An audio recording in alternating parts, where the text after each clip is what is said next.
पहले तो जुल्फ़कार अली था, लेकिन जैसे जैसे मैंने काम किया रईस साहब के पाँव के ऊपर पाँव रख के उनका जो काम था उसको पिक करके वैसा बोलना वैसे चलना, तो फिर चंद दोस्त थे मेरे, उन्होंने कहा कि आप अपने नाम के साथ राही लगाएं। अब तक जो है मेरे ख्याल में 10 से 12 फिल्मों में मैं काम कर चुका हूँ। नवंबर में मेरी एक फ़िल्म रिलीज़ हो रही है मलक यकूब नूर साहब की इश्क मर जाने हैं, जिसमें रईस साहब ने उस वक़्त मना किया था। मेरी उम्र थोड़ी थी उस वक़्त, कम उम्र थी मेरी, तो उस वक़्त उन्होंने मुझे बोला था कि बेटा अभी आपने कैमरे के सामने नहीं आना। जी अल्हम्दुलिल्लाह, मुझे उन्होंने रूहानी बेटा, शागिर्द तो एक अलहदा होता है, लेकिन मुझे उन्होंने फ़न नहीं सिखाया, मुझे उन्होंने रूहानियत से नवाजा है। जो मेरे अभी भी मैं बारी स्टूडियो से, एवरन्यू स्टूडियो से होके ही इस शो पे आया हूँ, तो मुझे ऐसे ही लगा जैसे मैं कब्रिस्तान में आया हूँ। आप नहीं समझते कि हमारी फिल्म इंडस्ट्री को कोठा, कंजरी और कानून ने बर्बाद करके रख दिया? ये बिल्कुल बर्बाद कर दिया। हाल इतनी दुश्मनी वाला जो चक्कर है वो नहीं होना चाहिए, और ये बार बार वही रिपीट करते हैं। कोठा, मुजरा, थानेदार, वो SHO, रिश्वत, ये वो यही दिखा रहे हैं बार बार। बरादरीज़म की फिल्में नहीं होनी चाहिए। अब आप देख लें कि एक फिल्म चढ़ते पंजाब में बन रही है, वो अपनी फैमिली में बैठकर आप 20 दफ़ा देख सकते हैं, लेकिन हमारी फिल्म हम अपनी फैमिली में बैठकर नहीं देख सकते। इस तरह को जो फनकार हैं उसको काम दे। जो अनाड़ी लोग हैं, अब वो गन्ने की रेडी लगा रहा है, गन्ने का वेलना है, उसका टांगा चला रहा है, वो हीरो आ रहा है, और जो काम करने वाले हैं वो लाइनों में खड़े हैं।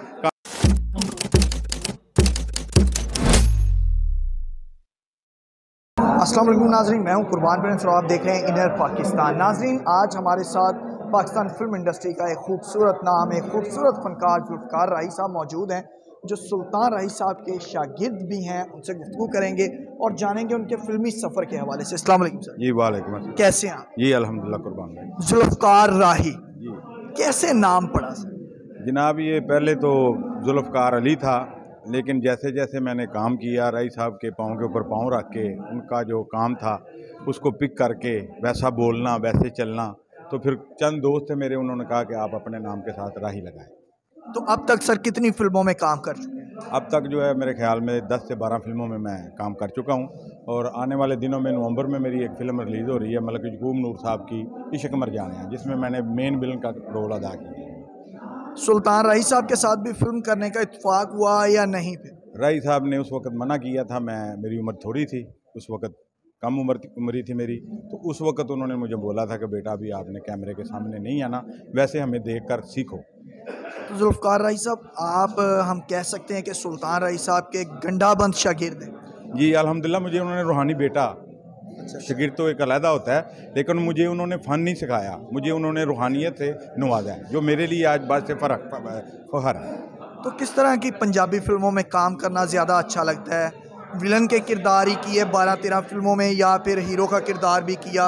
और कौन कौन से स्टार्स के साथ अब तक काम कर चुके हैं? मैंने हैदर सुल्तान साहब के साथ, मोहम्मद राना साहब के साथ, अपनी जो सहमा जी हैं उनके साथ काम किया है। बड़े फनकार जितने भी ये पुराने अभी जो बचे हुए हैं उनके साथ, जो जा चुके हैं दुनिया से, वो भी आपको पता कुर्बान है। जुल्फ़कार साहब, ये बताएं कि फिल्म इंडस्ट्री की, पंजाबी फिल्म इंडस्ट्री की मौजूदा सूरत हाल देख कर दिल नहीं दुखता? आपने एक तरफ सुल्तान राही साहब का दौर देखा हुआ है कि एक ही स्टूडियो में 4-4, 5-5 सेट लगे हुए हैं, और दूसरी तरफ आज जो है दरो दीवार जो है स्टूडियो के, वो चीखे मार मार के पुकार रहे हैं, लेकिन वहाँ पे काम नहीं हो रहा। अभी भी मैं बारी स्टूडियो से, एवरन्यू स्टूडियो से होके ही इस शो पे आया हूँ, तो मुझे ऐसे ही लगा जैसे मैं कब्रिस्तान में आया हूँ। तो उस वक़्त जब मैं बच्चा था तो गेट से लेकर हाल फुल तक, यानी कि कोई फ्लोर ऐसा नहीं होता था कि जो स्टारों से नहीं भरा होता था। अभी वो बुज़ुर्ग बैठे हुए हैं, चाय पी रहे हैं, कर रहे हैं, लेकिन ये है कि वहाँ जाकर दिल को बहुत तकलीफ़ होती है कि ये कौन सा दौर आ गया, कि फनकार किधर गए, वो गोल्डन दौर के लोग कहाँ गए। बड़ा दिल दुखता है हमारा। अमूमन फनकारों की जो ख्वाहिश होती है वो होती है कि वो मेन टाइटल हीरो का किरदार करें। आपने बताया जिस तरह मलक यकूब नूर साहब हमारे बड़े प्यारे भाई हैं, तो उनकी फिल्म इश्क मर जाने आ रही, अक्टूबर में गालबन आ रही, तो नवंबर में, तो उसमें आपने विलन का किरदार किया।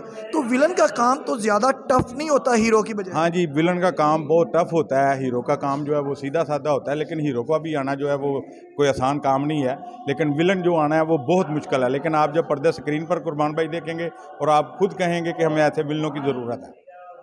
हमारे अमूमन विलन जो है, मैं नाम नहीं लूँगा, उनका सिर्फ एक ही होता है नेगेटिव। विलन के कुछ पॉजिटिव काम भी दिखाए जाते हैं, तो वो यही होता है अमूमन मार धाड़ जिस तरह है वो तो है ही है, साथ वो लड़कियां उठा ली, एक मखसूस किस्म के रोल, ये वो। आप इन किरदारों में किस हद तक करने में कामयाब हुए या नहीं किए या क्या कहें? जी, मैंने पहले एक फ़िल्म मूवी की है, मेरा मुहाफ़िज़, जो है ना उसमें 75% मैं नेगेटिव था।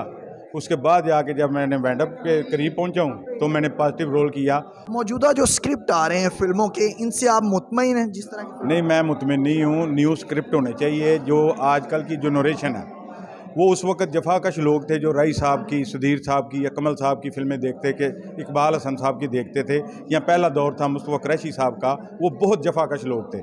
इस वक्त न्यू जनरेशन जो है ना वो बिल्कुल ही मुख्तसर जो स्क्रिप्ट है ना वो मांगते हैं। इतनी लंबी लंबी लाइनें नहीं होनी चाहिए, इतनी दुश्मनी वाला जो चक्कर है वो नहीं होना चाहिए। और ये बार बार वही रिपीट करते हैं, कोठा, मुजरा, थानेदार, वो SHO, रिश्वत, ये वो यही दिखा रहे हैं बार बार। ये नहीं होना चाहिए। एक नई स्टोरी होनी चाहिए जो इश्क मरजानिया में आपको नज़र आएगी इंशाल्लाह। आप नहीं समझते कि हमारी फिल्म इंडस्ट्री को कोठा, कंजरी और कानून ने बर्बाद करके रख दिया? ये बिल्कुल बर्बाद कर दिया। हालिया दिनों में हमारे बहुत ही प्यारे लेजेंड शाहद राणा साहब, एक मोहल्ले में उन्होंने फिल्म बना दी है लाहौर कलंदर, और वो पिछले हफ्ते उतरी है। छोटी ईद पर वो लगी थी और वो पिछले हफ्ते उतरी है। सबक सीखना चाहिए कि अब आवाम जो है ना वो मीठी स्टोरियाँ मांगती है। हम तो सब परेशान हैं, कोई मिल ओनर है चाहे वो मजदूर है, इस वक्त मुकम्मल परेशान है। कहाँ पर गए मुनव्वर ज़रीफ साहब, कहाँ पर गए नन्ना साहब, कहाँ पर गए रंगीला साहब, और हमारे जितने भी हंसाने वाले थे वो कहाँ पर गए, उनको दोहरा लें। बरादरीज़म की फिल्मों ने कितना ज़्यादा मुतासर किया फिल्म इंडस्ट्री? बस ये बरादरीज़म की फिल्में नहीं होनी चाहिए। अब आप देख लें कि एक फ़िल्म चढ़ते पंजाब में बन रही है, वो अपनी फैमिली में बैठकर आप 20 दफ़ा देख सकते हैं, लेकिन हमारी फिल्म हम अपनी फैमिली में बैठकर नहीं देख सकते। इस तरह का काम नहीं होना चाहिए। ये हमारे लिए शर्मिंदगी का बायस नहीं है कि हम अपने कल्चर को, अपनी फिल्मों को, अपने रहन सहन को भूल चुके हैं? हमारा कल्चर ही नहीं है ये जो हम फिल्मों में दिखा रहे हैं। हमारा कल्चर कुछ और है। इस्लामी मौजू पर फिल्म बननी चाहिए, बाप पर, बेटी पर, माँ पर, और बहुत से रिश्ते हैं उन पर फिल्में पहले बनी हुई हैं, मोहम्मद अली साहब की, नदीम बेग साहब की। तो इस वक्त क्या राइटर नहीं है? राइटर इस वक्त भी वो लिखेंगे तो हम काम करके दिखाएंगे इंशाल्लाह ताला। आखिर में क्या पैगाम देना चाहेंगे जो न्यू जनरेशन फिल्म इंडस्ट्री में आना चाहे? न्यू जनरेशन यही है कि वो मुकम्मल तौर पर फ़न के हवाले से उनको दिलचस्पी होनी चाहिए, उनको पता होना चाहिए। और मैं पैगाम ये भी दूंगा डायरेक्टरों को जो फ़नकार हैं उसको काम दे। जो अनाड़ी लोग हैं, अब वो गन्ने की रेडी लगा रहा है, गन्ने का बेलना है उसका, टांगा चला रहा है, वो हीरो आ रहा है, और जो काम करने वाले हैं वो लाइनों में खड़े हैं काम की तलाश में।